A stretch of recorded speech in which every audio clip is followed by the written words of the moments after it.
አባት ኑሮ እንዴት ነው? ወይ አብራዛኛ ተደ ልጄ ሞተች፣ ባለቤቴ ሞተች፣ የምትጠውረኝ ልጄ ሞተችብኝ፣ ባለቤቴ ሞተች። እዚህ ወዲህ አለሁ።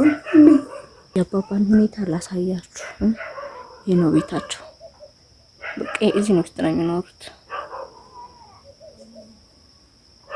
አባባ ማነው ምግብ የሚያበስልልዎት? አሁን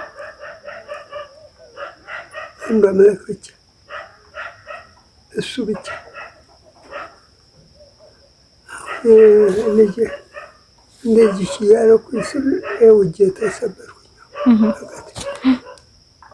ወይ ልጆች ቢቆዩልኝ።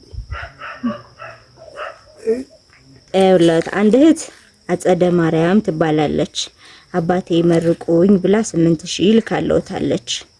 አንድ ወንድም ደግሞ ስሜን እግዚአብሔር ያውቀዋል ልጆቼንና ቤተሰቦቼን ይመርቁልኝ የኔ አባት ብሎ 2000 ልኳል። ጠቅላላ የኔ አባት 10,000 ብር ተልኮልዎታል። አምላኬ ቁጭ በሉ የኔ አባት እንዳይነሱ አባቴ በማርያም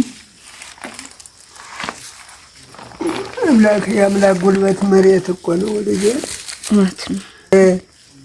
መንግስቱን መንግስት በላይ አሜን እንትን የሚለውን እንትን ይበልልን፣ አሜን ያሳድግልኝ፣ አሜን እግዚአብሔር ከፍ ያድርግልኝ፣ አሜን ቦታ ይባርክ፣ ቀደስ እግዚአብሔር እጁ ለምለም፣ አሜን ቆንጆ በላይ አሜን እንትን በላይ ያቆይልን፣ አሜን ያቆይልን፣ አሜን።